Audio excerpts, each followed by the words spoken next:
Hello, everybody. Thank you for joining us. Tonight we have Sarah from Kosmic Kitchen and Isabelle Eyman. They're going to do a little interview. I would just like to give you a quick update of what's happening at the store. We're open for regular hours, 10 to 6, Tuesday through Saturday, 10 to 4 on Sunday. And we are still doing all of our events virtually. So tomorrow we have Stitch and Bitch. Tuesday we have the Two Rivers Book Club. We're reading The 7.5 Lives of Evelyn Hardcastle.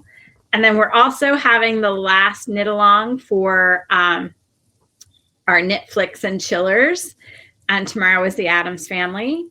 And then on Wednesday, we also have knit workshop. So if you need help with any project, you can sign up for that.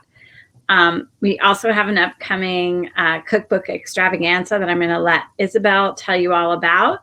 But thank you, everybody, for coming. And we will just go forward and let Isabelle take over. I'm going to figure out how to unfocus me. Oh. No, that's not what I wanted to do.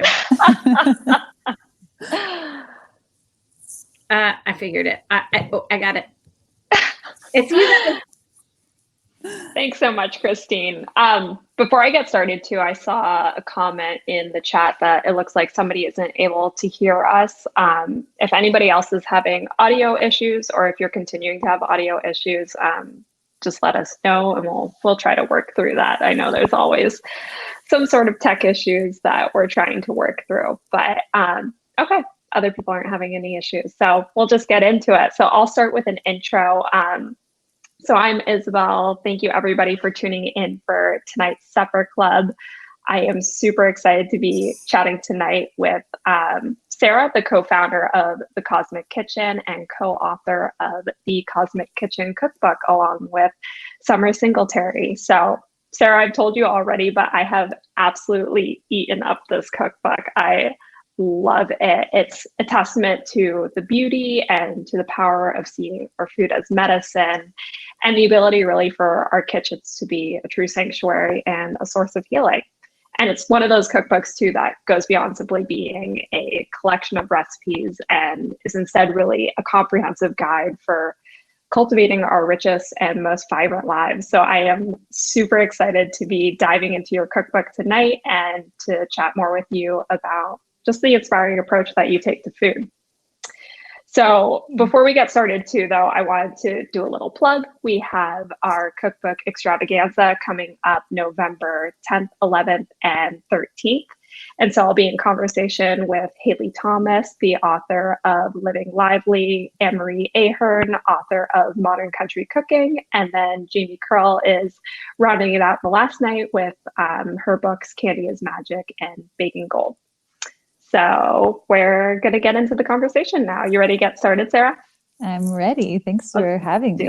Yeah, awesome. So you met Summer while you were both working at a community garden. I'd love if you could start by sharing a bit about your experience with food and herbal recipes and remedies before you met each other. Yeah, I kind of didn't have much experience, to be honest with you. I was always really fascinated by plants as a child, and my grandparents were definitely an influence in that. And just for those of you who might not have gotten the book yet or might not know, Summer and I are both from Florida, but we have been living in Northern California in the Bay Area for the past, I think Summer's been there 7 years. I've been there 6 years. So yeah, we're definitely two transplants, but yeah, so I didn't know what herbalism was, that's for sure. I just knew that I really loved plants, and my mom was always a really good cook. And so she would be making dinner and breakfast and all those, delicious meals that she would make. And I just didn't really think too much of it. And it wasn't really until I got to college and, found the garden, but also before that, or maybe even just during the time of gardening and kind of becoming more aware of the challenges that we're all facing on this planet right now. And I was turned on to veganism and vegetarianism when I was, I think, a sophomore in college, and, kind of went through, I don't know if everyone has this experience, but I think it's, if you're in a college setting, like sometimes you get introduced through like videos about veganism and just like the horrific things that are happening in factory farms. And I was studying environmental science at the time, and it was just really surprising to me to not have ever really known where our food comes from. Like I just hadn't thought about it before. I think many of us, at some point in our lives have been there. So it was definitely eye-opening and shocking to me. And I, kind of went down this path of being a diehard vegan, and then did vegetarianism. And for me, I think now looking back and also learning more about my own constitution, I just went around it like the whole, or like just in a way that wasn't right for me. And especially I think being young and on a college campus where you don't have your own kitchen and you don't really have, cooking skills yet, or you're just kind of learning how to be an adult, that was really difficult and actually made me really unhealthy. And that kind of led me into my healing crisis where I found herbs. So that was kind of my introduction to it. And I think growing food also through the garden really inspired this practice of wanting to learn what plants did, just knowing like, oh, this could be used for tea, or, oh, this is great for an upset stomach, or those types of things. And so kind of just as soon as I realized plants could do things and the plants that I was working with could do things, I wanted to learn all I could about herbs. And so I kind of went down this rabbit hole, and here we are with a cookbook, and it's pretty, exciting and crazy at times to think that's how full circle we've gone in this whole process. So absolutely. I love that too, because I feel like as I'm reading throughout your whole cookbook, this tone of curiosity and just like really like awe and wonder at what natural plants and food and ingredients have to offer. And it seems like you interact really beautifully with those ingredients and really encourage other people to do the same. So I think that's wonderful. Yeah. Thank you.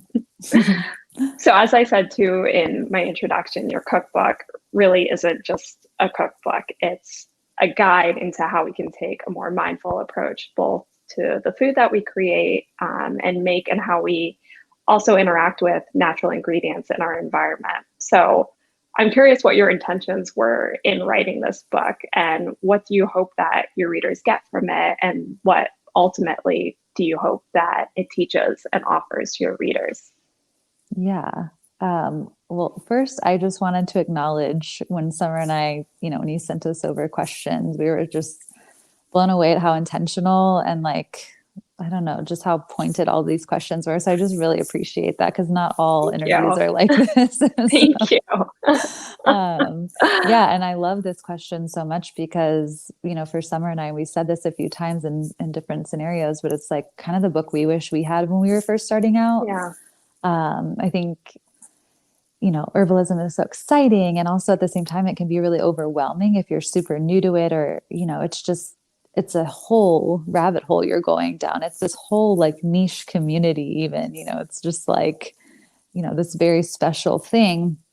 And, our intention was to really kind of give people a full picture, like our everyday user guide to this, versus I think the way that we were introduced to plants, which there's definitely no wrong or right way. Like that's for sure. Everyone's on your own journey, and the plants are talking to you, whether you know it or not. They're kind of pulling you in one way or another. And eventually you get there, and then you start to realize like, oh yeah, this wasn't just me. This was some other force that was also pulling me here. But I think that for us, it really, in our personal healing journeys and just in our journey in herbalism, so much revolved around the kitchen. It was just such a natural segue into herbalism. And I think for both of us, you can go so many different ways in herbalism. You can be a clinical practitioner. You can just be a family home herbalist with your, the ones that you love. You can, go deeper into like Chinese medicine or Ayurvedic medicine. But for us, just seeing the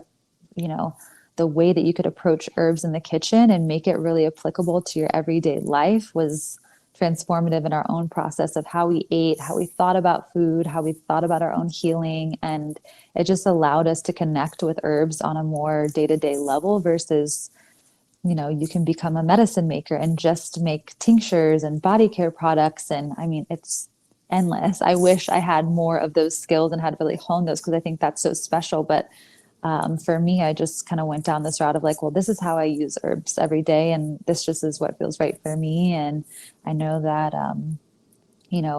I think too, like being in the kitchen feels a little less intimidating for people, because we're kind of already familiar with like our herbs, our culinary herbs and spices, or, kind of making concoctions in a kitchen already. So we wanted to introduce people to something they can enjoy kind of right away, versus even, when you make a tincture, you have like 2 weeks to a month, depending on what route you're taking, making a tincture. So to have that like really immediate medicine felt important to us through making teas and, other preparations. So that's kind of my long-winded answer on that. I love it. Well, and I love that approach too, because for me, I don't have a extensive background in herbalism or anything, but yeah, I love being in the kitchen. That's exactly what you said. It's a really accessible introduction to seeing food in this way. There's a lot of recipes in the book where it's just like vegetables and other ingredients that most people have around their homes. But as you get deeper and deeper into your cookbook, I've discovered new ingredients I've never heard of and starting to work with those a little bit. So it really feels like a book where there's low barriers to entry. There's some recipes in there that aren't too different from the way that I cook already. But as you dive deeper into it, it's really, you send your readers along this beautiful learning journey. I love it. Yeah. Thank you. I love hearing this feedback too. And, for people who have really gone through the book, it's good to just hear, your experience with it. And we really tried really hard to think about, obviously, the reader through this journey, because there's so many facets in the book. There's this like Ayurvedic piece, there's this elemental piece, there's this herbalism piece, there's this culinary piece. And we wanted to make it as approachable and like user friendly. So we really thought about that every step of the way. And I'm so happy to hear that it's translating. So yeah, absolutely. And something too that I wanted to touch upon in your book. So you do a great job of positing food as kind of against, what the mainstream culture has decided as being just like simply fuel, or even worse, like the enemy. We have our culture, particularly Western culture, has this really, really interesting dynamic and relationship to food. But we're only just starting to get into this place where we're seeing food more so as medicine. And I'm curious what your thoughts are on how we continue to build up this collective mindset shift into seeing food that way. Yeah, I think that, for so many of us, I had this experience going through my healing crisis in my early 20s, was like, I never really knew what it was like to feel really good from food. That just wasn't something that was even in my awareness. And I think that we eat so much for taste and flavor and comfort and things that we just, find familiar in a lot of ways. And there's nothing wrong with that. I think that that's great. But if you do have, something that you're kind of working with, or a chronic issue, or, something acute comes up, you notice pretty quickly, like something could be different. So when I felt that shift, and I was struggling with chronic fatigue. So I was really tired all the time. Anything that I had that was like a stimulant would really drain me. And yeah, it just affected my mood and my cycle and my digestion and just so much of my day-to-day waking life. And then when I kind of, over the years figured out what was going on, and herbalism was definitely, an entry route for me, or like an on-ramp for figuring that out. And I started to work with more, restorative plants and things that brought my vitality back. I was like, wow, I was living this like really crazy way, and I had no idea. I thought I was healthy. I was being vegan and vegetarian. And I mean, I think if you are vegan and vegetarian, you know what's right for your body. I support all types of, eating styles and whatever, everyone's so unique. So everyone's going to do them. But for me at that time, that just wasn't the path I needed to take. Or I learned through how to, how to eat for my body through that experience. But I think we can get so caught up in these labels of being this or being that. And really shifting more into learning about my own body and just going like, okay, how do I feel before I eat? How do I feel after I eat? How many times a day do I need to eat? What types of food are the most nourishing? So kind of going along that journey really helped me just notice the difference between what it felt like to be okay or not feeling well, and then to like really having my vitality back. Yeah. I love that. And I feel like there's so much intention that you brought to that process of really understanding like what are those foods and those ingredients that make you feel your best. Yeah. And I think it's one of those things I wish, and I think that's what we're trying to do with this book too, is I wish in some ways that it could have been quicker for me because, for me, chronic fatigue, I think it's just something, first of all, it's like this blanket term that, you're diagnosed with, and some people have it, I think more so on a spectrum or not, but like Summer's dealt with digestive issues and still deals with digestive issues. She's healed a lot of them, but like, there's just those weak points that we all have in our constitution. And sometimes you can completely heal from them. And sometimes it takes a lot longer to, get them under control or get them to be manageable or like learn more about maybe even what the core piece of that is or where that came from. And it can take, it doesn't always heal overnight. And for some people, I think things can be that way. So just learning how to be graceful with yourself and know, okay, this is just like what I have going on. And I have to, maybe I can't drink 7 cups of coffee like I want to drink, or, whatever it is, or I can't stay out super late because I'll, really feel bad the next day, or, those kind of things. I think just getting to know that and the process that you have with yourself is just the way that it kind of goes along. So, Yeah. Yeah. So I'm curious what you would say then. So say somebody maybe identified like a health issue or something that they want to address through food. What suggestions would you share with somebody who's just starting out on this healing journey? Yeah, I think it's, obviously so varied for everyone. So there's that piece of it. But I think just generally speaking, like our book really focuses also on eating in the season. So, we talk about this elemental piece of kind of balancing the opposite qualities that maybe are around us right now. And for instance, I'm in Portland and it's very cold and windy and it hasn't started raining totally just yet. I think it's, kind of been off and on. And so we're kind of getting into this cold and wet season, and that's where we're all kind of headed for the most part, depending on where you live. But, if you think about when you're cold, obviously you put on your favorite sweater and you grab your mug of tea and you love to eat more warming foods. And so combating those kind of environmental pressures or, it's not a pressure, but like, those qualities with the opposite is really going to help you balance a lot more. And I think that's something that we do intuitively. Obviously this time of the year, we're all like wanting our pumpkin spice flavors, and we want, ginger, we want our roasted vegetables, and we want things that are cooked kind of more slow and low, and like polentas and, soups and broths, all those really yummy things. We gravitate towards those naturally. And I think listening to that part of ourselves is really important, and that's going to help us maintain warmth internally. So if we're trying to combat cold externally, having warmth internally and doing practices that really keep us warm is going to, help us from getting thrown off from the elements that are outside of us. Yeah. And it's so funny too, because just flipping through your book and flipping through the fall section of it, I'm finding myself, as you're describing, it's cold, rainy, wet season here in Portland. I'm just flipping through. It's like, oh, polenta, that's exactly what I want to eat right now. You're absolutely right. Those are just the really comforting textures and temperatures and flavors of food. It's perfect. Yeah. Yeah. So I love too that your approach to food isn't, you don't position traditional healing practices as being in opposition to modern medicine, but instead as working together in tandem. So I'm curious how this paradigm sort of manifests itself in your own life. Yeah. When I got this question, I was like, yeah, how does it manifest in my life? And I think, first of all, we really take that approach because in our own lives, but also in other people's lives that we see, like working with modern medicine has been very helpful. And I think that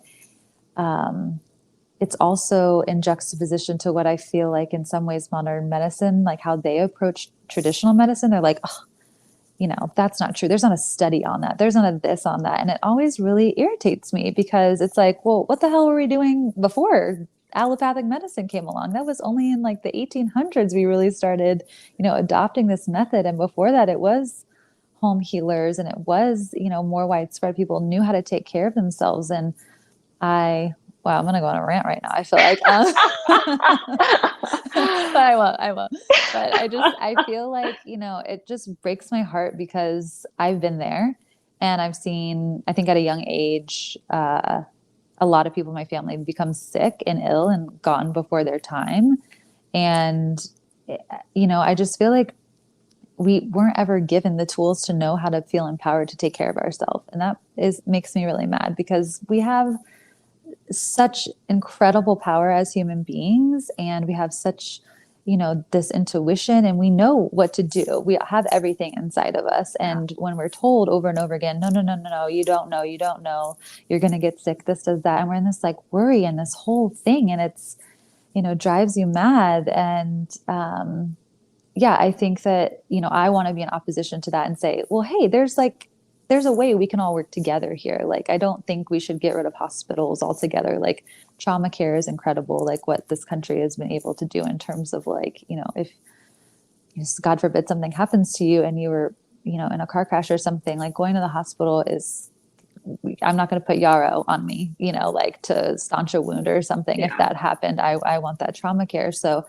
I think in terms of like chronic diseases and things like that, the pairing of those two can be really profound. And we're seeing a lot more studies come out now about adaptogens and about, mushrooms and all of these plants that can really work well side by side with chemotherapy and cancer treatments in different ways. So I want to, as an herbalist, say there's obviously a place for all of that, and to invite that in more, and to try to, not go behind enemy lines, but you know what I mean? Like kind of, give some sort of,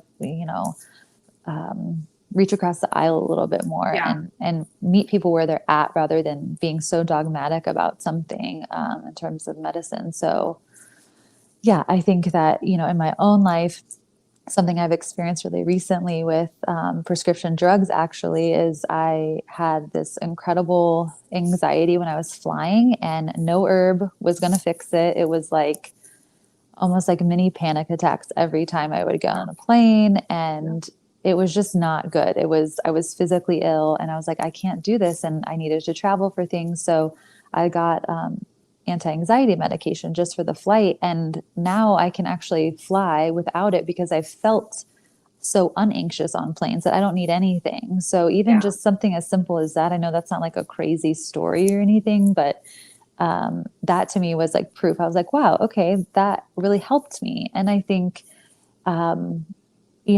there's a lot of like shame and stigma around taking medication for mental health or taking, any sorts of medication. And while a lot of them can have side effects, and that's really where I think herbs can come in and support people. And that it's like, if you need that medicine, like there shouldn't be shame about anything anyone's taking. It should be what feels best for your health and, for you living your best life. And I think herbs can be really complementary. And obviously not all herbs can be used with all medications. So it's important to consult your practitioner before working with plants if you're on something. But just knowing that there are also a lot of culinary herbs and things that are more gentle that you can use regardless of, what more intense or kind of more acute herbs that you could be using too. Absolutely. Yeah. Well, and I love the approach that you take too, because I feel like oftentimes people see it as being either Eastern medicine or Western medicine being the best. And if we narrow ourselves down to either one of those single paths, like we don't allow ourselves to take advantage of all the other opportunities for healing that are available on either side. So I love this mix and this acceptance in your approach too. I think that's really great. Thanks. Yeah. Yeah. So we've chatted too about the fact that it's getting rainy, it's getting cold and chilly here in Portland. And throughout the book, you do this beautiful job of going really deep into the theories and the practices behind Ayurvedic medicine. And so I'm curious right now, like with this cold, rainy, wet weather, from the Ayurvedic perspective, what are some of the best things that we can be cooking and doing for ourselves? And what are some of your favorite recipes for this season? Yeah. So, in Ayurvedic medicine, this would be considered, well, we're kind of in fall still, on the days that it's not raining and it's really cold and dry, you're kind of thinking, okay, well, what's the opposite of cold and dry? Is going to be warming and nourishing. So things that are more moistening. But as you go into the wetter season, you can think about things that are going to help combat that wetness. So sometimes wet shows up in the body as like congestion, and that could be anywhere. That could be digestively, that could be in respiratory. You could have congestion in your lymph and just kind of feel sluggish. So things that are going to be more invigorating or stimulating and warming are really going to be great for those colder, rainier kind of winter day events or seasons. And, I think sticking with the soups and the stews, that's going to help you stay really hydrated as well. Anything that's grounding and nourishing. So roasted root vegetables. And I think having a lot of those stimulating spices can be really good too. So like focusing on your ginger, black pepper, cardamom, cinnamon, even, your, more culinary plants like thyme and rosemary, things like that can help you break up congestion. So some of the practices I really like to do are if I'm having any sort of respiratory congestion, doing like an herbal steam. So putting like, some thyme or rosemary or even lavender in some hot water and making like a tea and then, putting a towel over your head and just inhaling that steam. I also really love to make sure that my skin is hydrated and I have oil on my skin, especially on those dry days. So doing like a warm self-oil massage, which we have, the whole how to do that in our book. And salt scrubs are another great one, especially because they're so stimulating. I feel like with the oil massage, it's a little bit more difficult to get super invigorating, but with that exfoliant and the salt, it just like warms you up immediately and your lymph has all this vitality after that because you've, kind of moved everything up and it's being drained and right underneath your clavicle. So you're, experience kind of this other level of energy just from moving your lymph. And I know I can imagine here, though I have seen people out like running. I'm like, I don't know how you're running. It is so windy and cold. They must just run really hot. And if that's you, like do it, but I think if you kind of lean towards more of a cold and wet constitution in general, it's going to be really hard for you to want to go like outside and move because you are like outside. What you're feeling inside is what it is outside. So it makes it just that much harder to kind of go beyond that barrier. But, doing those things in the evening, I really love, kind of making a nice dinner and then setting like an hour or so for self-care time. And it doesn't have to be every day, but even just once a week, doing like a lymphatic salt scrub or even just the body oiling or dry brushing if you're into that too. That just makes so much of a difference. And it's, so accessible. It's just salt and oil. And if you have some essential oils you want to put in it, and it can be really inexpensive and easy to do. So just finding a little sliver of time to do it is going to be such a treat for you. Absolutely. And we certainly need all we can get in the winter time in Portland. Yeah.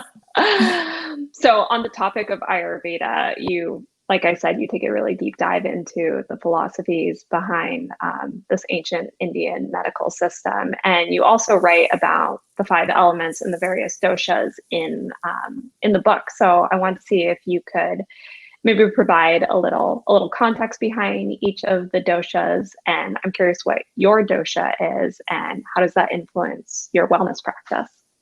Sure. So I think, what we wanted to do in this book also was kind of demystify Ayurveda a little bit. And we were really lucky to study with an amazing teacher. Her name is Deanna Batdorf, and she's based out of Sebastopol, California, where I live and where Summer studied at herb school there.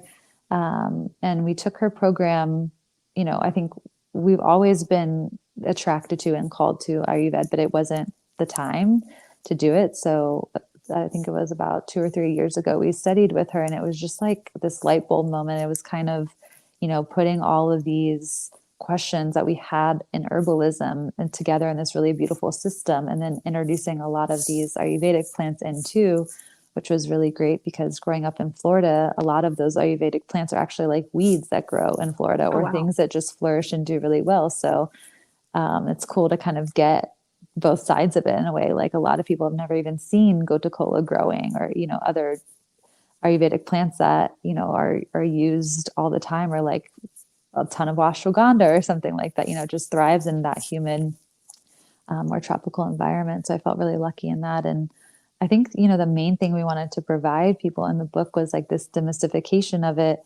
And also being mindful that this is like a really deep sacred science, and there's no way that we were going to be able to cover everything. It was just kind of how we understood Ayurveda and how we've been approaching it to our life. And really it starts with like that elemental piece. So even if you're someone who's like, I don't quite get the doshas, or I don't quite get, you know, that piece of it, just knowing the elements is really going to be helpful. So all the doshas are built upon the 5 elements of ether, air, fire, water, and earth.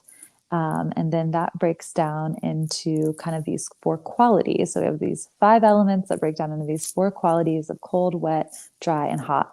And then those qualities then break down into the 3 doshas, which is vata, which is cold and dry, has more of those cold and dry qualities, pitta, which is hot and wet qualities, and then kapha, which is cold and wet qualities. And those doshas also correspond with the seasons of the year. So it's basically kind of taking the 4 seasons and they overlap a little bit. So there's like 3 seasons of the year. They're just a little longer. But yeah, so in the book, we describe the doshas more as archetypes, which I think can be really helpful.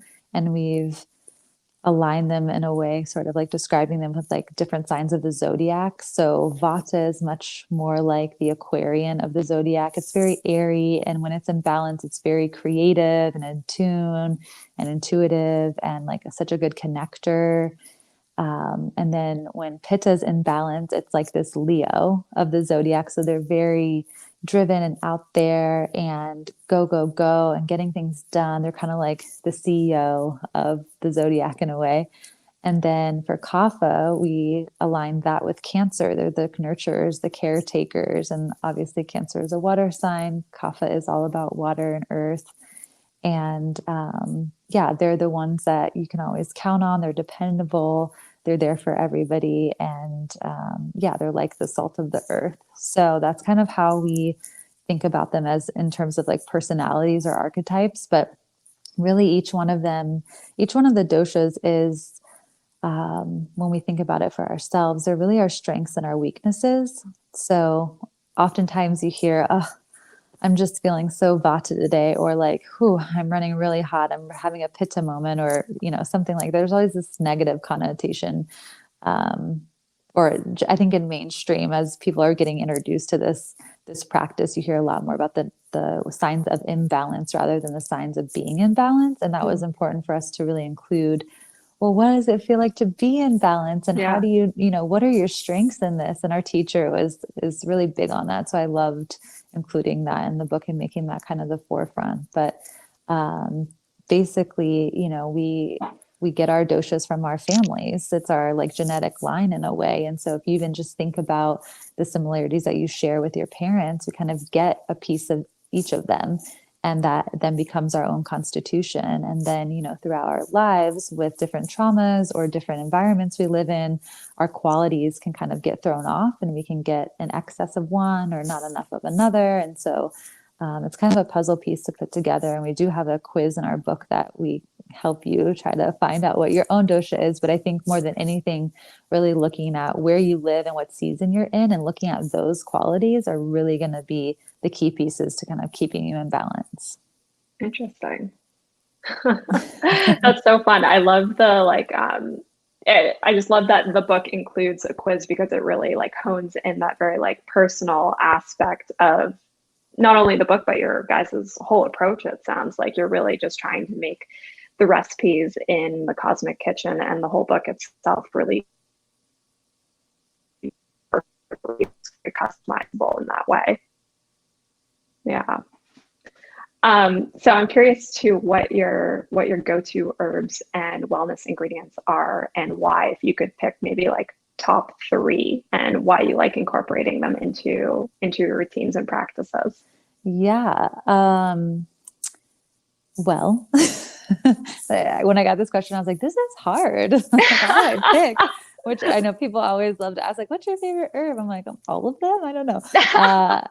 No, but I think what's interesting too is that, there's just so many plants out there. So it's hard to kind of narrow in sometimes on which plants to start with or what plants to use. And for me, it takes I don't know, it can take a while. You can also just connect with the plant really quickly too when you get introduced to it. But I really love to focus on adaptogenic herbs, which are herbs that help bring our body back into balance after stressful situations. They kind of help build us up and adapt to stressors in our life, both internally and externally. And for me with chronic fatigue, that was something that I felt I really needed in terms of like grounding. And I started working with a plant called Eleuthero that brought a lot of just vibrancy back into my life. It actually was used and studied extensively in Russia at the time, back in like the 40s when they were working with Olympians and military people. They were like trying to, give more stamina. And that was one of the plants that they found. It's also called Siberian ginseng, but it's not a true ginseng, so you really can't call it a ginseng. Just going to throw that out there. So yeah, basically adaptogens. I also love working with nervines too. So all the plants that really nourish the nervous system. I love Passionflower is one of my favorites. I was actually turned on to it. I mean, I had worked with Passionflower and I knew about it, but I never really got into it, I guess you would say. And I was in Paris actually at this, like the oldest herbarium there where they sold herb. I don't know, it was like from the 1600s or something. Wow. Crazy. And I asked the woman, I was like, what's your favorite like tea that you drink? She was like, oh, I love having passion flower at night. I was like, done. So I was like, yes, I want to be this like Parisian herbalist and have some passion flower. So I started drinking and I was like, wow, how have I not worked with this plant enough? I think I kind of went more towards like skullcap, that kind of mental chatter, like that nervine that really brings you down into your body, which I also love, but it is a little bit more bitter and the flavor is less palpable or palatable. So just having passion flowers, like a simple tea is really nice for me. And all those like green kind of like nettle nourishing herbs I love to take. I love drinking tea. So those are fun. And then as far as like wellness ingredients, I don't know if this is like necessarily fits into that particular category. It's not like a product that is specific, but I love salt and I love good olive oil. So those are kind of my splurges. Those are my two. I love putting salt in my water to keep me hydrated. Then I love having oil over my food. Again, that's just like this really nice internal moistening, especially because I don't think I told you what my constitution is, but I'm Vata and I'm Pitta. So I have a dominant Vata constitution. And then on the other side, I have this like Pitta as my secondary. And I have to kind of, watch those two things. So I can't get too cold and dry and I can't get too hot and wet in the summers. And so that's why I kind of lean into what season is it? Okay, I know my Vata could flare up. So I need to really nourish and make sure I'm hydrated and warm. And so having the salt in my water and then making sure I always have a little oil in my food really helps with that. Interesting. And we got a question here in the chat. Somebody's wondering if you have a suggested place to purchase the teas that you're talking about, or maybe any of these ingredients. Yeah, totally. I think, if the best thing to do is if you can find a local herb shop, go support them and they'll have tons of knowledge and you can, get really specific with them. And I don't know, just a fun kind of community place. I love going into herb shops and I love our little shop in town. But if you kind of already know plants that you like and you want to bulk up on them, Mountain Rose Herbs, which is in Oregon, they're great. And I don't know, they've had a back order and, it's kind of been crazy with COVID, but they're really reputable and a really good source for plants. And then if you can also find, local or regional, bioregional herb farmers that have and sell dried herbs, that's a great place to go. Searching for a lot of them are doing online stuff right now too. And then there's a local place in Sonoma County called the Sonoma County Herb Exchange, and they ship dried and fresh plant material. So that's a really rare thing to find is fresh plants. So if you're looking to like make tinctures or, do something with fresh plants, that's another good option too. Awesome. Somebody was wondering too, I don't know if you would know this, but is there anywhere local in Portland that you know of or? Why do I feel like there is, but it's like evading my mind? I don't know. Maybe I'll look into that and then send you if I find something. Why can't I Yeah. think of anything? I don't know. I'm like traveling and like looking at all the new things here. So Yeah, no worries. It sounds like the person who was asking just moved from San Diego, so oh, probably cool. looking for some recommendations in the city. But those all sound like really great resources. Thank you for sharing. Yeah, of course.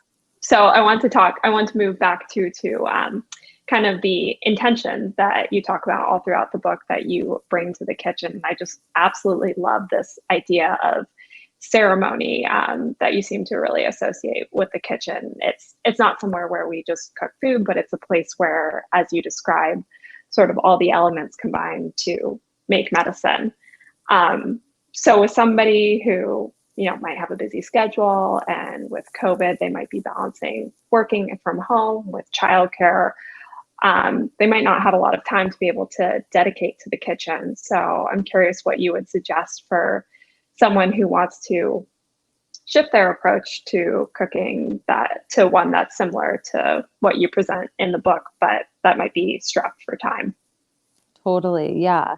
I think that's something, yeah, we're all kind of dealing with on some level. I think some days can be a little bit smoother and other days are like, did I eat today? Like, what am I doing? And for me, what I really love doing and what I like to share with people that I think also makes that whole process less intimidating is like get a couple really good base recipes that are quick to make, that you feel confident doing, simple ingredients, nothing crazy. And then just kind of using those herbal preps in our book, like that section, or just, and what that is for those of you who don't have the book or are curious about it, herbal preps are basically this idea of taking like a salad dressing or a pesto or a dip or nut butter or honey or whatever, things that you normally eat, but just putting a lot of times adaptogenic herbs or powdered herbs right into them. So then it's like this one-step process of eating. And you've kind of made it more special because you have these really incredible plants in there. And then you also have flavors that you love. So, you could do like a really beautiful cardamom, like ashwagandha, cinnamon honey or something. And then, you take a spoonful of that and put it in some hot water or milk. And then you've got this like, elixir that you made all your own. And it was just, taking a spoonful and kind of putting it in there after you've made it. So for me, that's really where I get a lot of my inspiration and where I keep things simple and kind of streamlined. And it saves me a ton of time because I'm not having to like make up something from scratch every single day. I normally like make my preps or one or two of them or something like that more if I'm feeling, courageous and I have got a lot more time or something. But I'll usually have some sort of dip or spread or sauce or dressing or something already in the fridge so that I basically am just assembling ingredients or warming up some leftovers and then putting this really fresh sauce or pesto on it. And then it feels very comforting for me. So that's where I think you can save a lot of time is just by doing those kind of staples that you love and then having a little pizzazz with those sauces and extras on there. I love that. I love that because it's not like this crazy like meal prep thing that you're spending hours on throughout like the weekend or whatever. It's just this really simple thing that you can do that you can use all throughout the week or really whenever you want it. That's a great tip. Exactly. Yeah, I think it's important to like kind of stack functions in your kitchen as you're cooking. Like, oh, I'm making this like broth or whatever you're doing. You're making a soup, like kind of thinking just even the day ahead. I know sometimes that can be hard, but I don't really give myself more than a day. I'm not like one of those people that's like, oh, what am I making at for every day of the week? I just don't always do that. It's fun when I can, but it's not my go-to. And I think just giving yourself that next day, like, oh, do we want to have like, veggie paella for dinner or, or some, or like risotto tomorrow night? Like, let me soak this rice ahead Right. or, kind of just get those things prepped. So then the cook time is actually shorter later or, just those little, while you're in the kitchen, the little tiny things you can do ahead of time can be really helpful and time saving. Exactly. And I think your cookbook does a great job of that because so many of your recipes are built from other recipes in the cookbook. Like, for example, after this call, I'm going to make your that delicata squash and kale salad in the cookbook with the turmeric, miso, I think maca's in there too, salad dressing. And I made the salad dressing last night, roasted some delicata squash this afternoon, and I have now all the elements of the salad like essentially ready to go for That's dinner. great. Yeah, and you provide that accessibility in the cookbook. It's amazing. I love it. I love it. I love that you're like doing it, and I want to come over for dinner tonight. So. Nothing better than delicata squash in I October know. in Portland. It's the best season. Oh my God. And it's so long too. Yeah, and your cookbook has made me like fall in love with the flavor of miso. It is like such a good hit of umami in like anything that you put it in. It's so good. Good. I'm glad. I'm so happy to hear that. So on this topic too of kind of limited resources. So for a lot of people, this transition to a natural and a more connected approach to our food is really a significant shift. And so you have this great section in the book that goes in depth into how we can create a cosmic kitchen for ourselves. So I'm wondering what are some of the highlights or maybe a couple takeaways that people can do to make their kitchens a sacred space and to ensure that they're using ingredients that best address their needs. Yeah. There's a lot in that for sure. But I think, kind of the main thing that I feel when I go into my kitchen or what I want to feel is like, I want to feel good when I go in there. So that's going to look really different for everybody. We all have a different level of what that is and things that we like. And, but I think just on like a functional level too, like making your kitchen feel really streamlined so that it's not like a cluster every time you go in there. You know what I mean? Like having the things that you really like, that fit into your budget, or saving up for the things that, you really, like, oh, I really want that pot or that pan or that really nice knife, or, a lot of those things you can get secondhand or ask for gifts or, things like that. But I think streamlining and making sure that you've got good tools and, you've got pots that have lids that fit and you're not like scrambling every time to find that thing. I think that can add so much stress in cooking, and especially if it's like not super organized or like you don't have a space for everything to live. I know for me, that's just been, such a weight off when I go in the kitchen. I'm like, oh, I know where everything is. It's, I know where it goes back to. And, yeah, it's like easy to find. It's just like, there's no thought about that. So my container is kind of set. And then I think, adding in mementos of what you really love that makes something sacred. And we kind of attribute it to like, this is a kitchen practice, just like it would be a yoga practice or a meditation practice. It's kind of this everyday thing.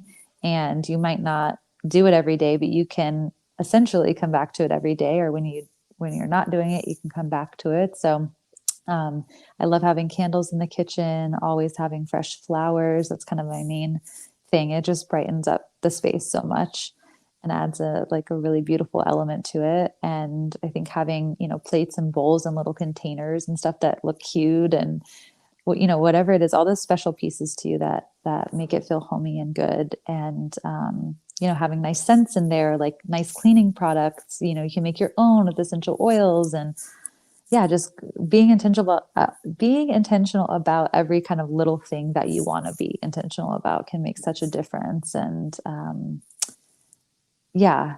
As far as like, the second part of that, like making sure you have kind of what you need specific for you. Is that right?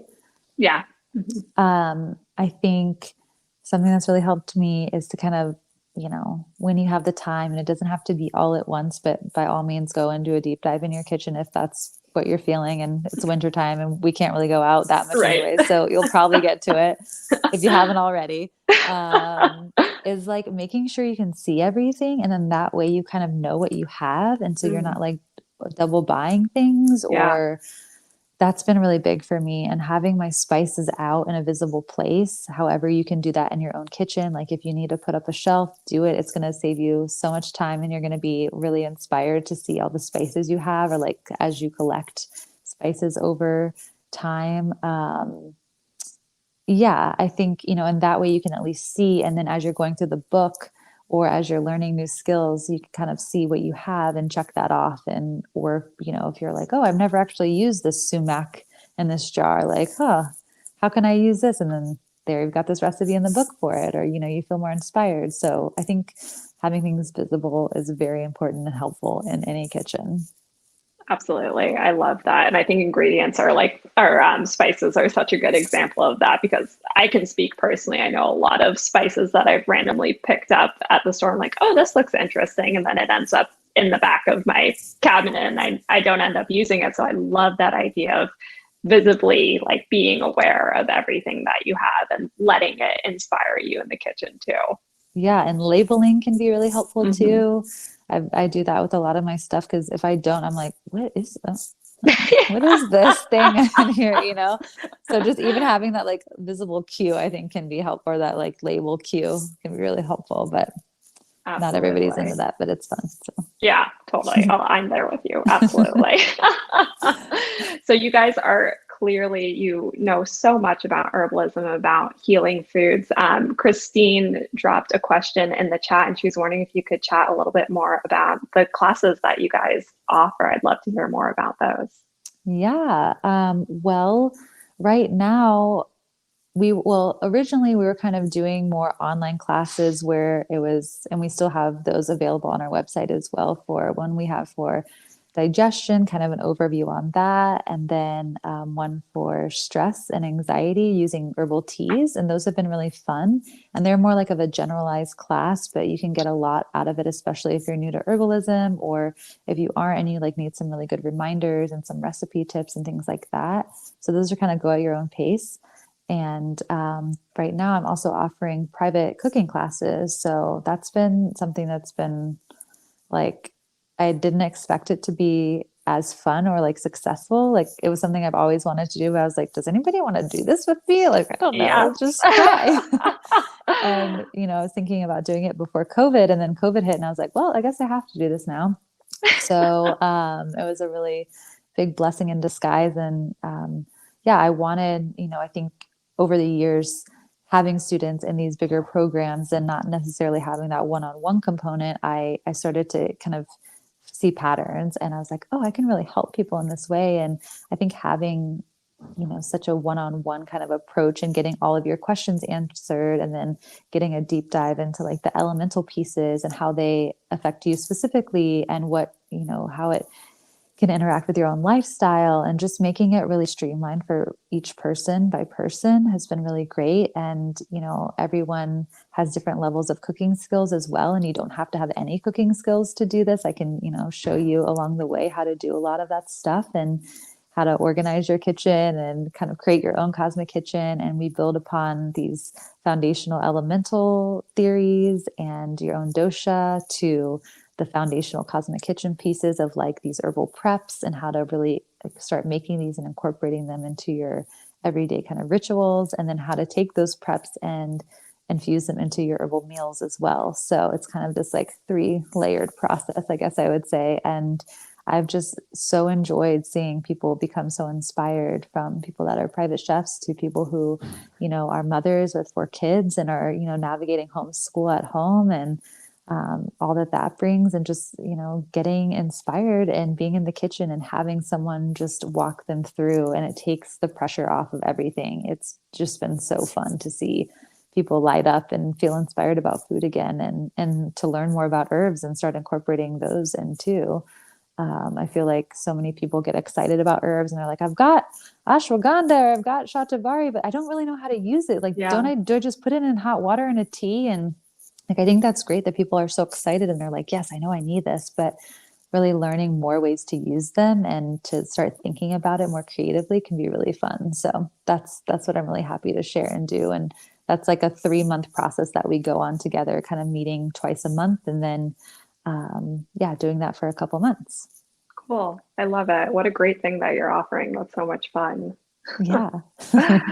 So I want to end kind of with a final question, sort of just, talking about current events with COVID-19. We're all going through so much right now, a lot of anxieties and just lots of hardships. And I'm curious if you have a couple suggestions for a few simple practices that you could suggest people start to bring into their lives to impact their well-being positively.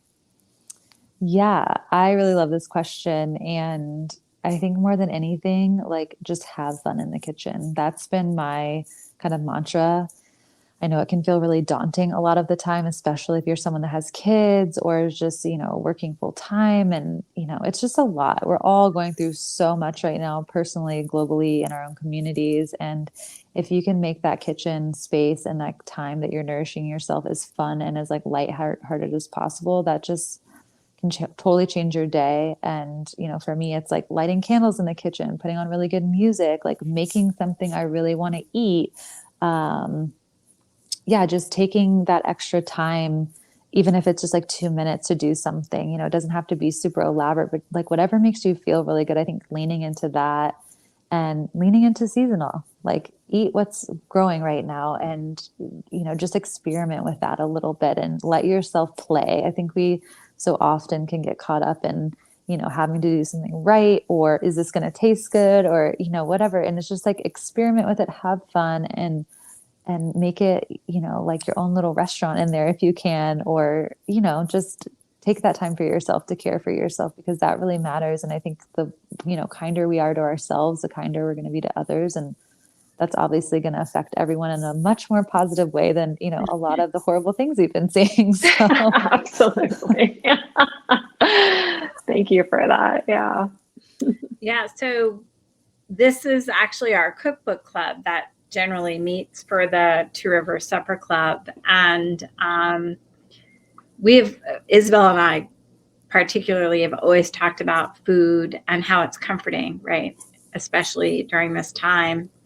And I really feel I had to give up my copy of your book because a customer wanted it. But we got to send you one. I don't like that this is. Oh, no, it's got to send you some more. It's mispublishing. But, food is healing, and if you go to the farmer's market and you see that beautiful, whatever it is, beans, for whatever reason, I picked up these pony beans. Amazing. Because they called to me, which means my body wanted them. Mm-hmm. So, I love that about listen to your body, and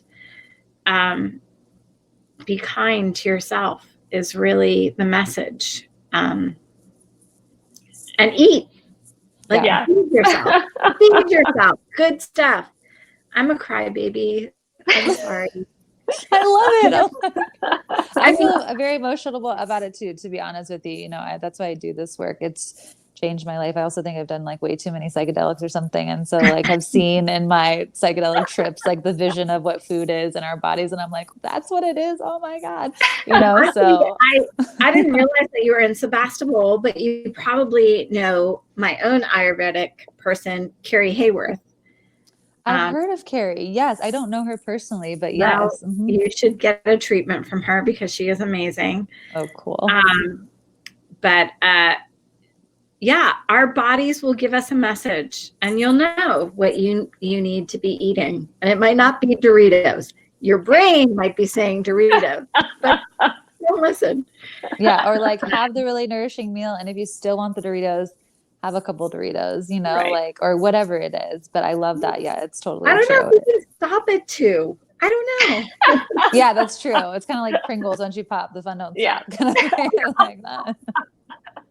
I'm so grateful that you were able to join us. And I'm sorry that Summer couldn't join us, but I believe food is our medicine, and it's so important to listen to your body and eat what your body says to eat. My roommate,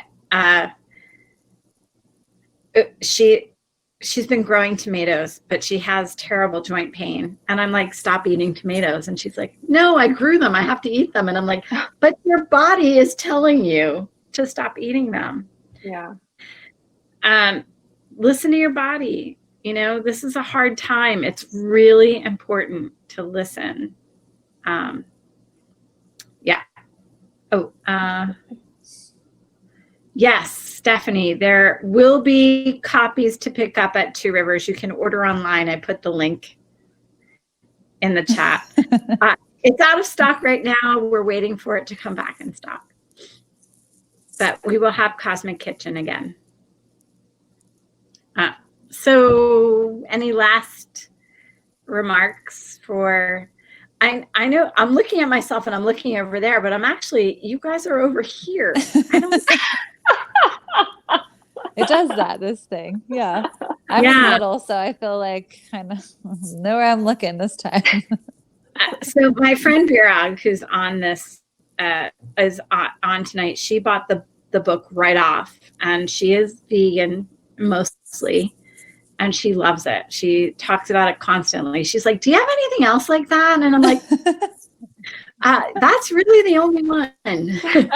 Yeah, I love, like, a lot of people, and we have a lot of friends that are vegan or vegetarian. It's like accidentally that way. I mean, that's just how we eat in general too. So we definitely tried to make all the recipes applicable to any diet, and especially, you know, to be vegan or vegetarian. And we give options for that in the book a lot. So yeah, I'm really glad to hear that. Yeah. I mean, you know, some people, I am an omnivore, but I believe the raw food people and the vegan people are on a flavor trail that is excellent. And then just add meat on the side. Totally. If I need it. I don't always need it, but if I need it, I add meat. Yeah. Totally. Yeah. Yeah. And being vegan and vegetarian definitely like taught me how to cook and like think about food in a really different way. And I'm so grateful that I, you know, learned in that capacity and like learned very quickly, because I really wanted to learn quickly after, you know, learning more about where our food came from and also just how it made me feel. So yeah, I love that you said that. If you want to add meat, just add it. It's okay. Exactly. Yeah. Okay. Well, it doesn't look like we have any other questions. Isabelle, do you have any other comments before we wrap up? I don't think so, other than this is a beautiful book, and I've been recommending it to everyone. Not only do you share nourishing, beautiful recipes, but it's just generally inspiring. So if anybody wants to feel inspired right now, you know, I have felt so energized just by reading through it, and it has a beautiful cover. So would highly recommend it to anybody. And Sarah, thank you so much. It's a gorgeous book.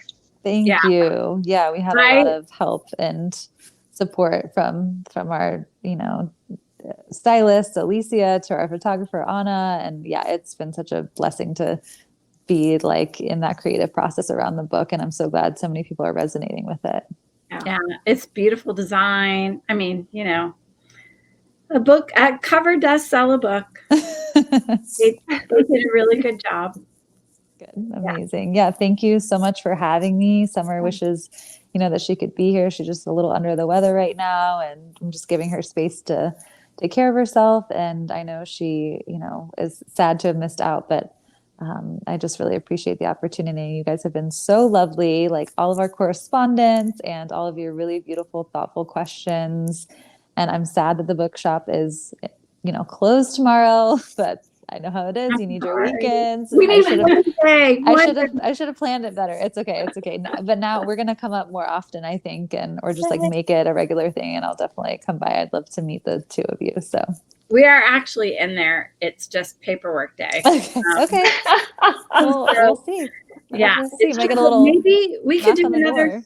We could do a spring event, perhaps. That'd be great. Oh, I love it. Yeah. You know, the changing of the seasons, and who knows what we'll be at in terms of COVID, but Totally. You know. Yeah, either way, virtually or in person, we love that. So that'd be awesome. Thinking of it.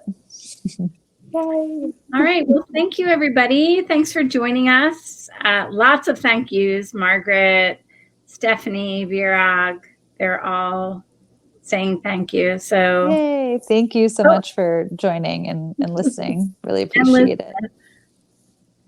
Yay. Awesome. All right. Well, have a good night, everyone. Sarah Kate, thank you so much. Isabelle, you are my favorite. Thanks, Christine. And we will see you next time. Okay, Bye. take care. Bye, everybody. Bye.